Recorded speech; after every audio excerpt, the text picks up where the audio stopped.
dinil haq liyudhhirahu ala dini kulli wa kafa billahi syahidah. Asyhadu an la ilaha illallah wa asyhadu anna Muhammadan abduhu wa rasuluh la nabiyya ba'dah. Yang saya hormati guru kita semua, Imam besar Bapak Muhammad Kiai Haji Muhammad Rizik Syihab. Yang saya hormati Wakil Ketua MPR RI Bapak Dr. Kiai Haji Hidayat Nur Wahid. Yang saya hormati Bapak Kiai Haji Muhammad Khattad. Juga para pembicara tadi, Habib Muhammad Baharun dan Dr. Abdul Khair Ramadan, serta jamaah tadi disebutnya Universitas Terbuka Petamburan S2. Tapi tadi saya sampaikan sama Habib Rizik, saya bilang, Bib, ini diskusinya berat betul, Bib. Berat betul. Papernya juga berat, Pak, tadi, Pak. Saya sempat lihat panjang papernya ini, panjangnya 12 halaman.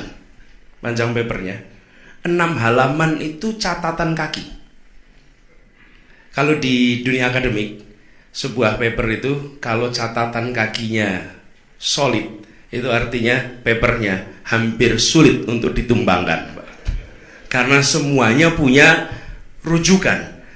Kalau koran itu tidak ada rujukannya, dibantah sekali langsung dihapus online-nya itu, karena tidak punya rujukan. Ini paper ini saya perhatikan 12 halaman, 6 halaman itu catatan kaki.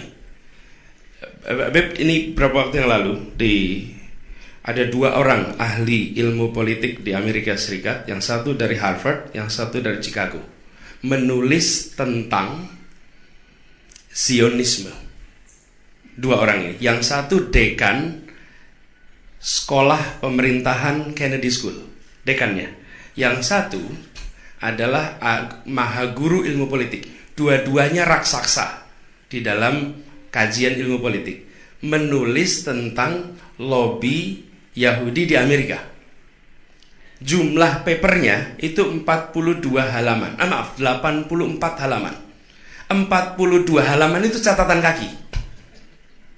Kenapa? Karena yang ditulis adalah tentang lobby Yahudi yang pasti akan dicari lubangnya. Dan apa yang terjadi? Paper itu, saya waktu itu begitu keluar papernya, saya minta untuk diterjemahkan. Dia bilang jangan terjemahkan, nanti Anda terjemahkan kalau sudah jadi buku saja. Karena begitu baru keluar seminggu, saya minta untuk terjemahkan 42 halaman. Tahu Pak apa yang terjadi sesudah paper ini keluar? Dua-duanya diberhentikan karena nggak bisa dibantah papernya. Jadi akhirnya jabatannya saja yang dicopot, Pak, karena papernya tidak diberhentikan. Dan akhirnya buku itu menjadi salah satu buku yang luas. Bapak Ibu bisa baca buku itu. Itu ditulis oleh 2 orang raksasa yang di sana tidak terbendung. Jadi ini kalau ada yang membantah harus mikir 2-3 kali, Pak, ini sebelum bisa membantah apa yang ditulis ini. Bapak sekalian, saya ingin meneruskan sedikit aja sebelum menjawab pertanyaan tadi. Boleh ya, Bib ya?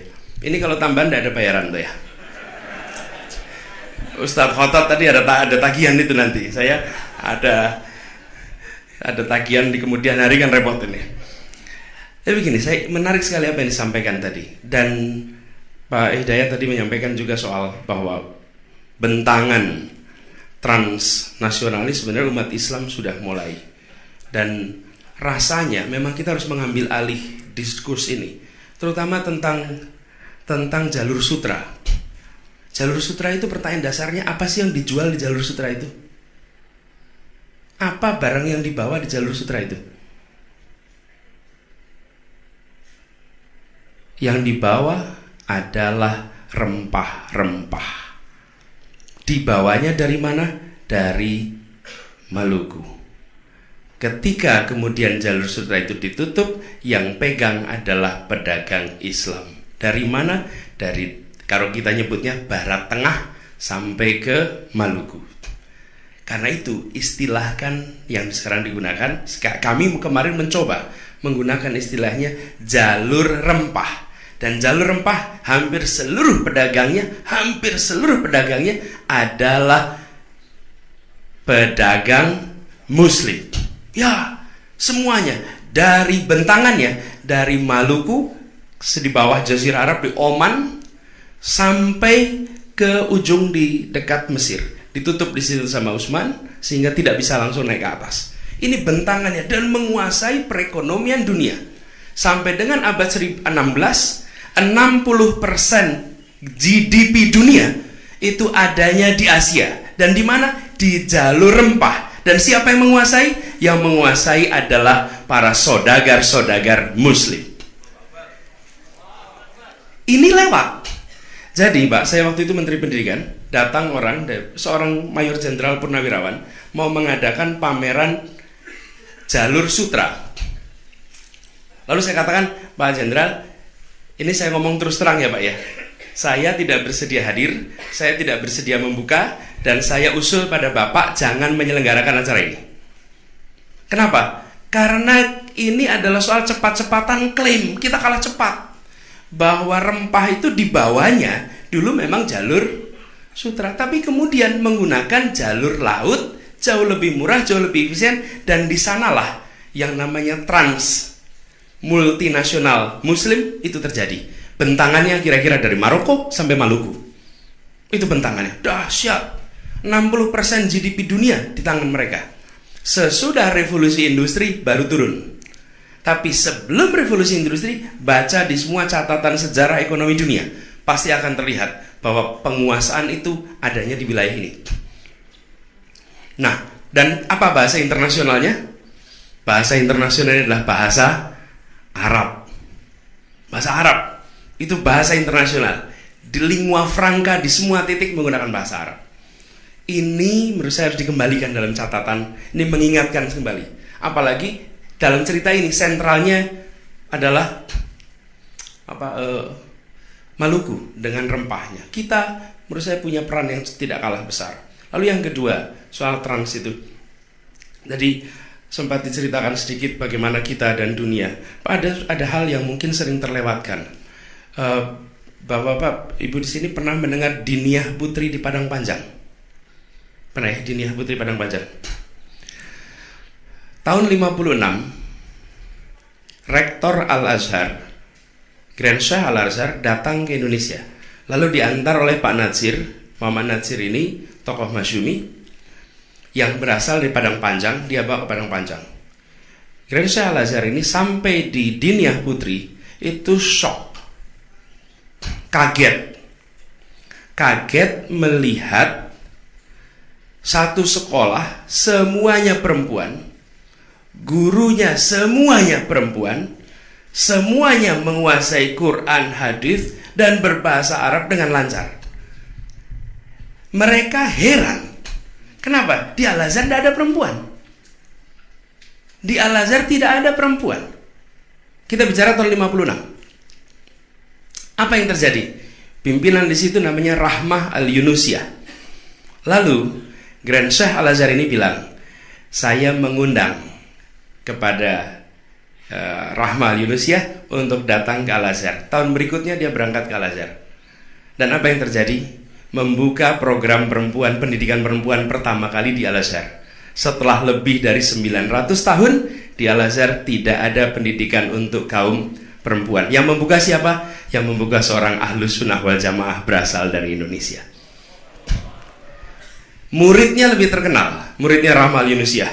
Namanya Rasuna Said. Itu nama muridnya. Kenapa Rahmah Al-Yunusiyah tidak muncul? Politik.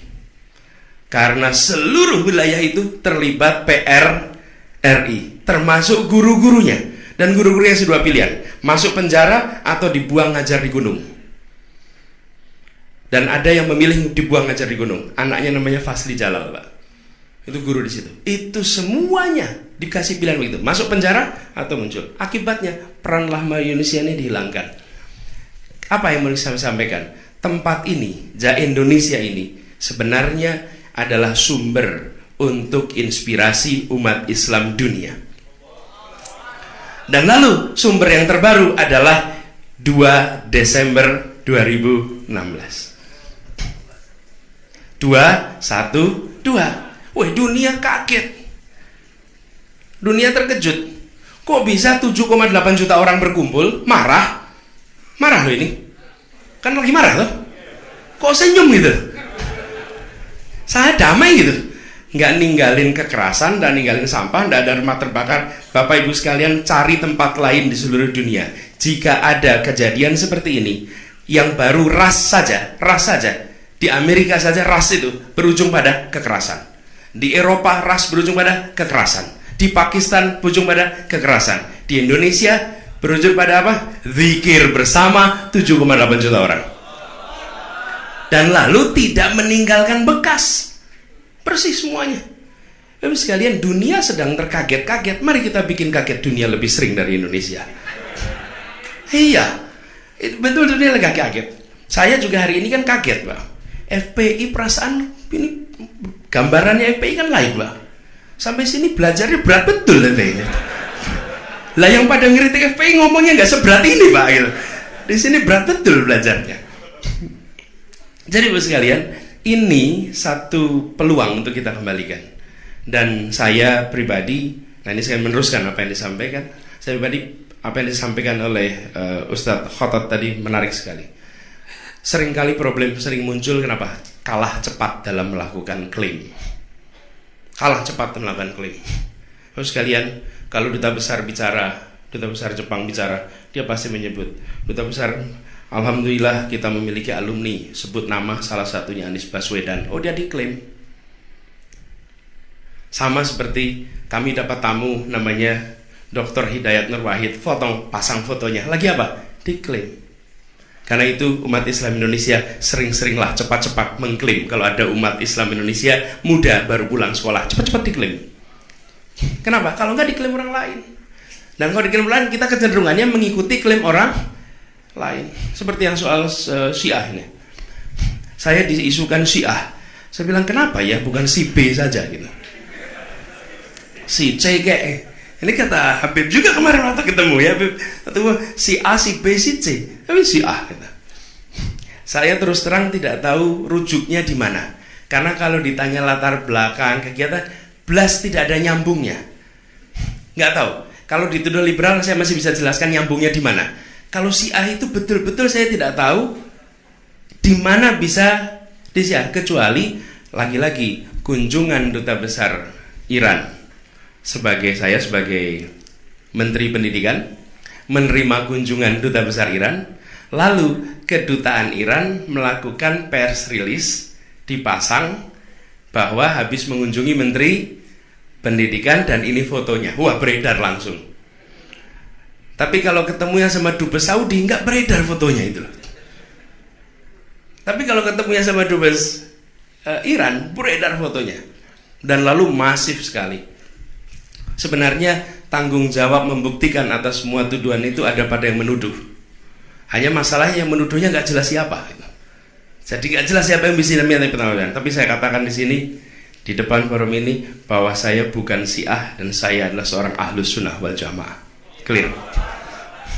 Apalagi tadi ceritakan itu Pak Hidayat cerita tadi, ada satu tambahan Pak Hidayat tentang peristiwa di Jogja yang akhirnya Pak Syafruddin membentuk pemerintahan darurat di PDRI di Bukit Tinggi. Pertanyaannya, siapa yang mengirimkan pesan kepada Syafruddin Prawira Negara untuk mendirikan PDRI? Namanya adalah Abdurrahman Baswedan.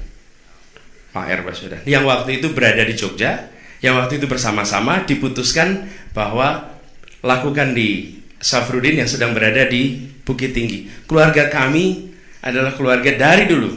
Jadi kami itu dulu orang tua kita pendiri PAI, Partai Arab Indonesia. Yang Partai Arab Indonesia itu mendeklarasikan satu, tanah airnya Indonesia. Dan mengatakan tanah air Indonesia di tahun 34. Bapak-bapak ibu sekalian, orang Arab mengatakan tanah airnya Indonesia tahunnya 34. Apa sih? Coba kita pikir, apa sih yang terjadi itu? Nekat. Tahun 34 nekat. Kenapa? Apakah Indonesia sudah ada? Belum. Kalau orang Jawa mengatakan saya Indonesia, ternyata Indonesia tidak terjadi, dia tetap Jawa. Orang Bugis mengatakan saya Indonesia, ternyata Indonesia tidak jadi, maka Dia tetap jawab. Lah ini orang Arab mengatakan saya Indonesia, barangnya belum ada. Kalau ternyata Indonesia tidak terjadi, mau ngaku Jawa nggak bisa, mau ngaku Arab dibilang ente sudah bilang Indonesia. Cari aja sana Indonesia di mana. Nah ada barangnya. Mereka itu menyatakan sumpah pada tanah air Indonesia sebelum Indonesianya ada. Tidak ada yang lain yang melakukan itu kecuali keturunan Arab di Indonesia. Nah ada yang melakukan itu. Dan ini dilakukan siapa? Seluruh kelompok. Cikal bakalnya mana? Cikal bakalnya Jamiatul Khair. Saya sampaikan kemarin juga di Jamiatul Khair 115 tahun. Saya diundang hadir itu ketika saya masih Mendikbud. Itu saya katakan saya sudah bukan, tapi tetap diundang hadir. Saya sampaikan di sana bahwa ini cikal bakal pergerakan nasional. Dan Partai Arab Indonesia itu menyatakan tujuannya adalah merdeka. Apa yang terjadi? Begitu Indonesia merdeka, partainya membubarkan diri. Bapak-bapak ibu sekalian, cari di dunia mana ada sebuah partai membubarkan diri karena tujuan telah tercapai. Loh, tujuan tercapai kok. Tujuannya adalah Indonesia merdeka. Ya sudah, tujuan kita tercapai, halas, tutup. Membubarkan diri, bukan dibubarkan. Lalu mengatakan apa? Masing-masing kita silahkan kemana saja. Mayoritas ke Masyumi, ke Nahdlatul Ulama. Ada yang ke PNI, ada yang ke PSI. Bebas. Tapi tujuan selesai. Mengambil sikapnya non-kooperatif. Gabungan sesudah itu dengan MIAI, Majelis Islam A'la Indonesia. Ini semua bagian, karena itu saya kadang-kadang sulit paham. Kok bisa saya disambungkan dengan Syiah gitu? Karena urusan ini semua gak ada yang nyambung. Dari kegiatan dan lain, dari saya dan lain. Nah itu satu. Terus yang kedua, pertanyaan yang kedua adalah Wahabi. Wah ini lebih susah lagi saya. Gimana jelasinnya? Di satu sisi dibilang Wahabi, di satu sisi dibilang Syiah. Bukankah ini musuhan gitu? Kira-kira kalau orang jamaah bilang keke ini jelasinnya gitu. Kira-kira gimana kita jelasinnya ini gitu? Ini saya juga nggak bisa jelasinnya. Yang Wahabi ini piye nyambungnya? Jadi ini sudah langsung aja dijawab. Saya bukan Wahabi dan tidak ada penjelasan lain, titik, itu aja. Bukan. Ciri-ciri fisik juga tidak kelihatan lah, dari segala macam adanya.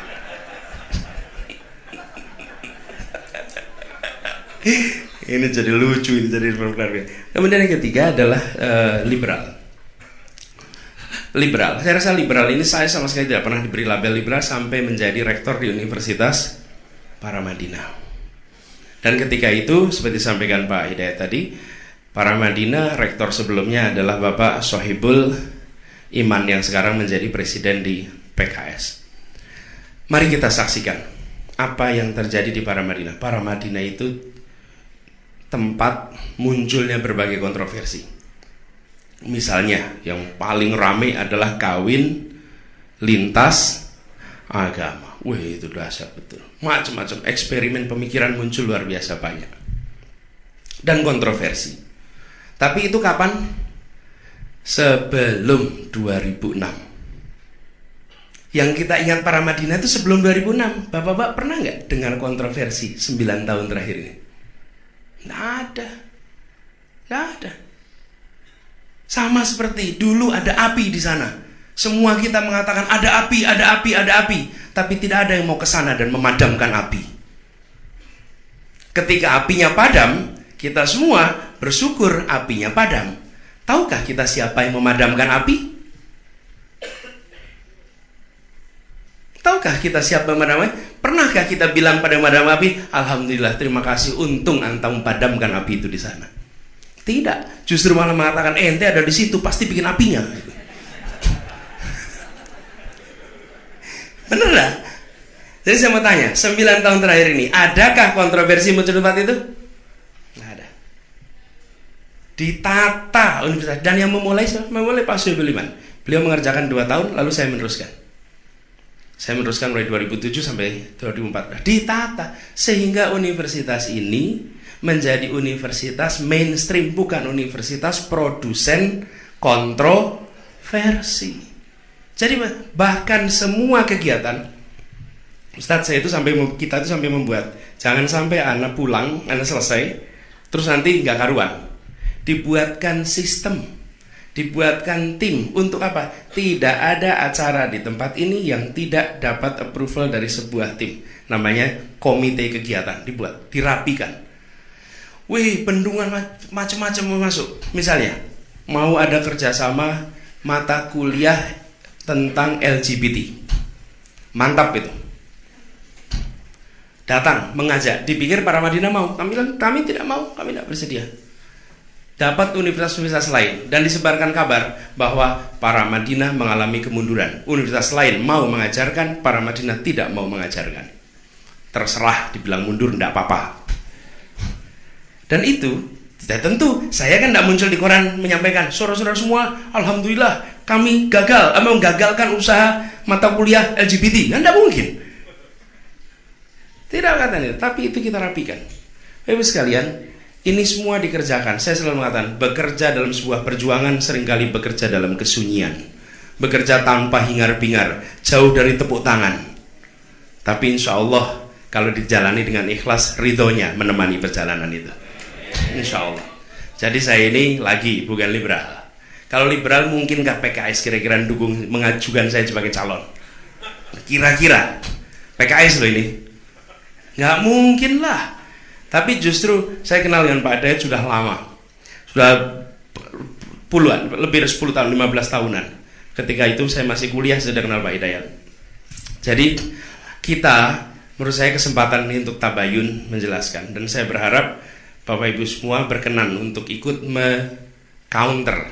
Kenapa? Ini musimnya musim pilkada. Jadi kalau musim pilkada itu salah satunya adalah kalau musim penghujan itu banyak air hujan. Kalau pilkada itu musimnya fitnah.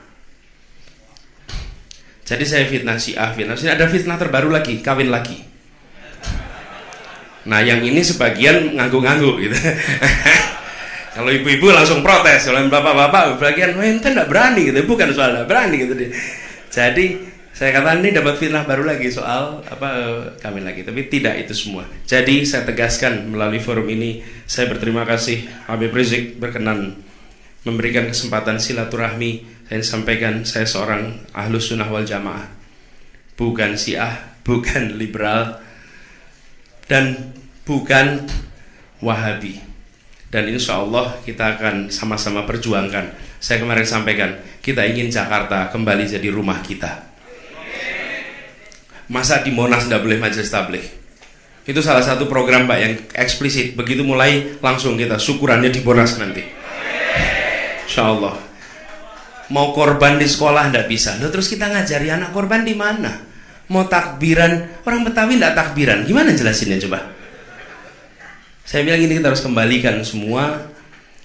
Kembalikan bahwa jangan sampai kita merasa di tanah asing, tapi kita di tanah kita sendiri. Insya Allah ini sebagai ikhtiar. Dan yang itu ada batasan waktu. Saya tidak bisa ngomong terlalu panjang lagi. Sudah ditengok-tengok. Tapi terakhir nih, kalau Habib tadi sampaikan kalau ngetes itu 1, 3, 1, 3, 3. Kalau saya 3, 3 gitu. 3. Tapi gini, Bapak sekalian, kita semua sering sholat malam ya. Sholat malam ya. Insya Allah tahajud tidak putus ya, insya Allah. Calon di Jakarta yang ada 3. Nomor 1 bagus. Nomor 2 sudah tahu. Nomor 3 Anies. Jadi kalau Bapak Ibu sholat malam, selesai sholat malam itu witir. Betul witir. Jangan ketawa dulu, witir. Nah witir itu 1 rakaat boleh tidak?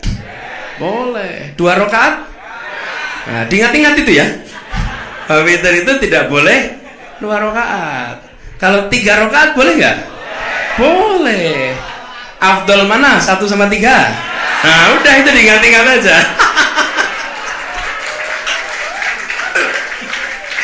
Jadi antum nanti kalau ditanya jawabnya kayak witir aja ya, jadi gampang gitu. Witir dan bilang witirnya Ahlus Sunnah wal Jamaah ya ini ya gitu ya. Baik Bapak sekalian, sekali lagi terima kasih kesempatan silaturahminya. Insya Allah silaturahmi ini kita berjalan terus. Insya Allah taklim ini, pembelajaran ini jalan terus. Mudah-mudahan kita semua mendapatkan ridhonya, didekatkan dengan ikhlas, dijauhkan dari fitnah, dan dijadikan orang-orang yang bisa memegang amanah.